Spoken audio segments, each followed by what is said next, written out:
na mimi nichukue nafasi hii kumshukuru Mwenyezi Mungu mwingi wa rehema ambaye ametuwezesha siku ya leo kukutana hapa kwa ajili ya ufunguzi wa sikukuu yetu muhimu ya Nane Nane ambayo sisi wengi tumezaliwa katika kilimo, uvuvi na ufugaji. Tunamshukuru sana. Sisi mkoa wa Kigoma tumepata changamoto kidogo, ndugu wananchi. Mgebuka unapendwa sana na samaki wetu wa ziwa Tanganyika wanapendwa sana. Kwa hiyo mara nyingi bei ya samaki inapanda.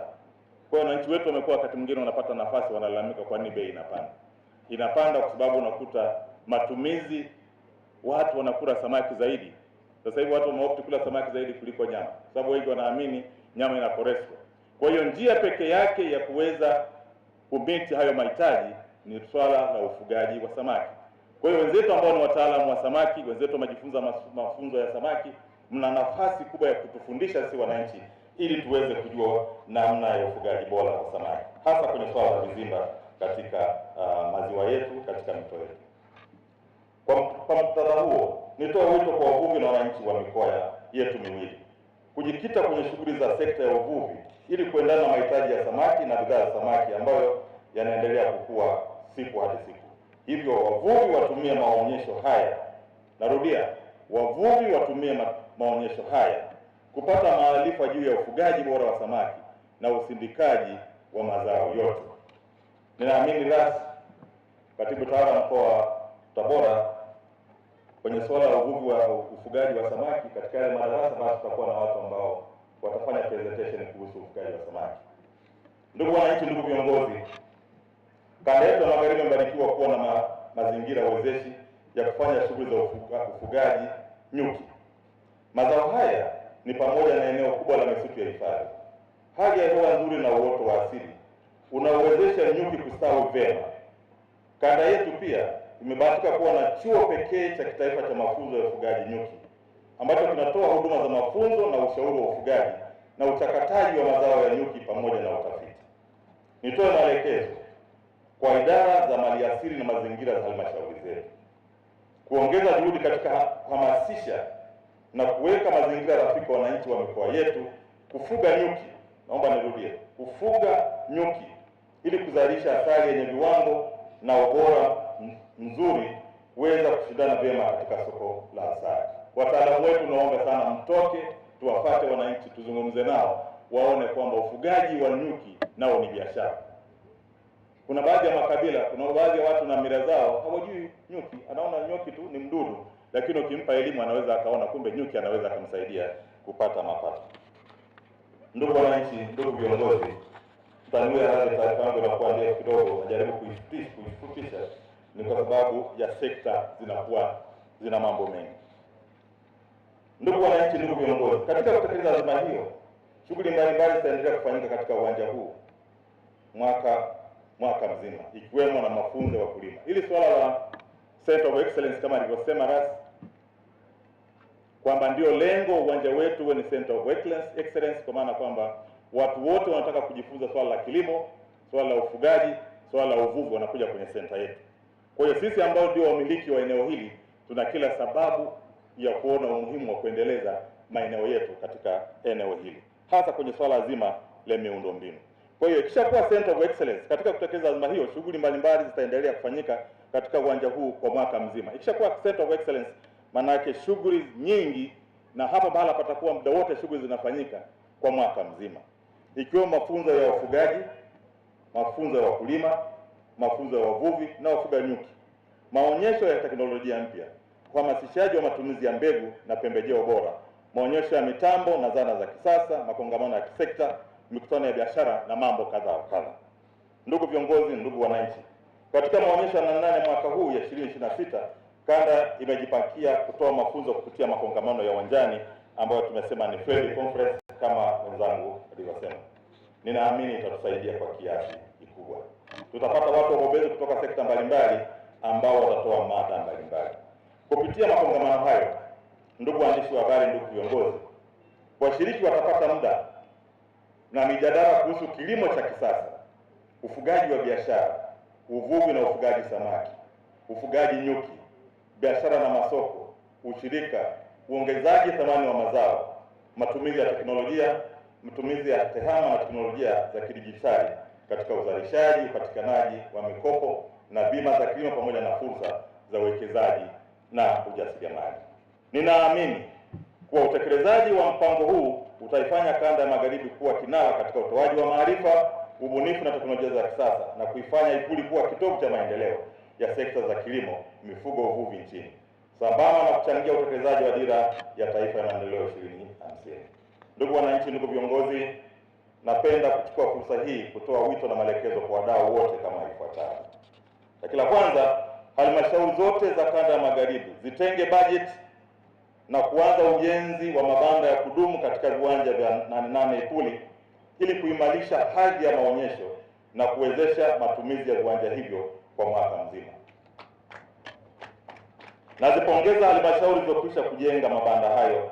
Niseme hongereni sana kwa wale wote ambao wamejenga mabanda.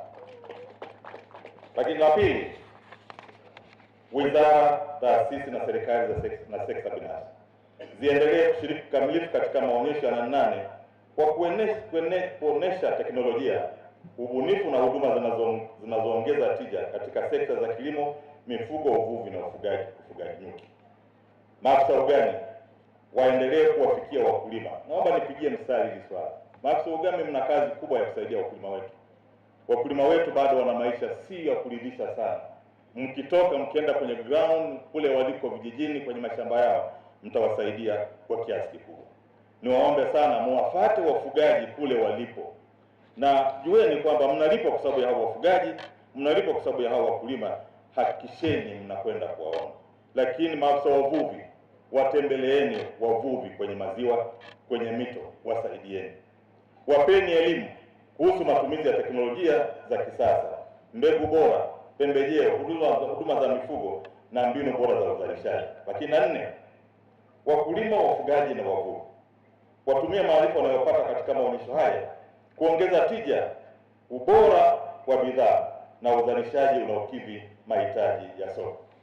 Kama katibu tawala alivyosema, kuna improvement kubwa sana. Mwaka jana tulizungumza, nafikiri ilikuwa tarehe 8 mwezi wa 8 tulizungumza, lakini kumekuwa na improvement kubwa sana. Kwa hiyo ninaamini kabisa kwamba mwaka kesho, Mungu akitupa uzima, kunaweza kuwa na improvement zaidi ya leo tutakayokuwa tumeona.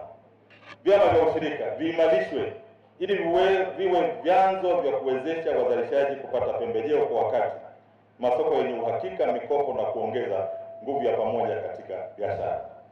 Niombe sana vyama vya ushirika, viongozi wetu mnaochaguliwa kwenye vyama vya ushirika, msiwe watu wa kwanza kuleta ubadhirifu. Msiwe watu wa kwanza kuwafanya wakulima wakawa wanyonge.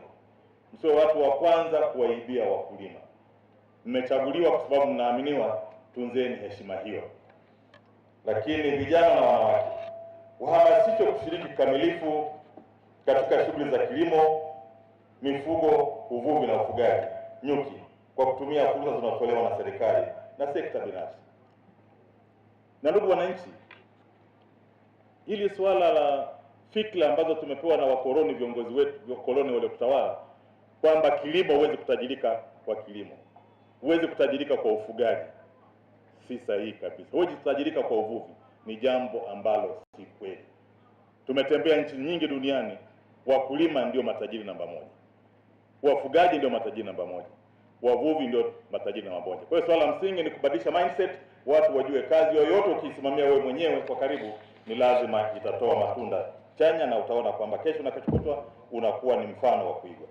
Lakini 7, taasisi za fedha ziongeze upatikanaji wa mikopo na huduma za kifedha zinazokidhi mahitaji ya wakulima, wafugaji, wavuvi na wajasiriamali wa sekta za uzalishaji. Lakini la 8, washiriki wa maonyesho wahakikishe mabanda yao yanaonyesha teknolojia mpya. Naomba nipigie mstari, teknolojia mpya, isiyo teknolojia ile ile. Bidhaa na huduma zenye ubunifu. Tuwe na bidhaa na huduma zenye ubunifu na zenye kutoa suluhisho kwa changamoto za uzalishaji badala ya maonyesho ya kawaida. Ndugu wananchi, ndugu viongozi, maonyesho yakiwa yale yale, mwisho wa siku hayatakuwa na tija. Niwaombe sana, maonyesho yanapokuja na teknolojia mpya, yanapokuja na ubunifu mpya, inawatia hamasa, inawatia moyo wananchi kuja kuona na wananchi kuja kujifunza. Lakini na 9, Kanda ya Magharibi iendelee kutekeleza mkakati wa kufanya viwanja vya 88 Ipuli kuwa kituo mahiri cha ushirika, ubunifu na teknolojia, Center of Excellence, kitakachotoa mafunzo, makongamano, maonyesho ya teknolojia na shughuli za kibiashara kwa mwaka mzima. Lakini watake wakurugenzi wa halmashauri za wilaya, miji na manispaa kuyapa uzito maonyesho haya kwa kutenga bajeti toshelezi na kuanza maandalizi mapema. Wakati mwingine tunachelewa viongozi kuanza maandalizi. Ni vizuri tukaanza maandalizi mapema. Watu walisi za wabebi, huyu ni mtoto wetu, hakuna mwingine anaweza akafanya approach, ni sisi ambao tuna wajibu kuhakikisha huyu mtoto anakuwa kwa ajili ya faida yetu, lakini kwa ajili ya faida ya Watanzania. Lakini mwisho, nichukue fursa hii, ndugu wananchi, ndugu viongozi, nichukue nafasi hii kuwashukuru washiriki wote wa maonyesho ya Nane Nane kanda ya Magharibi kwa mwaka 2026, maana uwepo wenu ndio uhai wa maonyesho haya na chanzo kikuu cha maendeleo ya wananchi wote kupitia mafunzo sekta za kilimo, uvuvi na ufugaji. Kwa mara nyingine ni washukuru wanakamati wote wa maandalizi kwa kazi nzuri mliofanya maandalizi na uratibu ndani ya muda mfupi. Aidha, baada ya maonyesho haya najua kwamba baadhi watu watauza product zao. Kwa hiyo itakapokuwa nafasi siku moja siku mbili kama tulifanya mwaka jana, tunaweza kuongeza siku mbili wakawa hapa ulinzi ukawepo kuhakikisha kwamba inakuwa ni mzigo umekuja na nyanya na nini alafu nazo Kigoma. Inakuwa ni mzigo kwanza utapata hasara. Yale ambayo wanaweza kuyauza basi wananchi wetu wanaweza kuwapa angalau siku mbili waweze kufanya hivyo kupunguza kuweza kuuza product zao.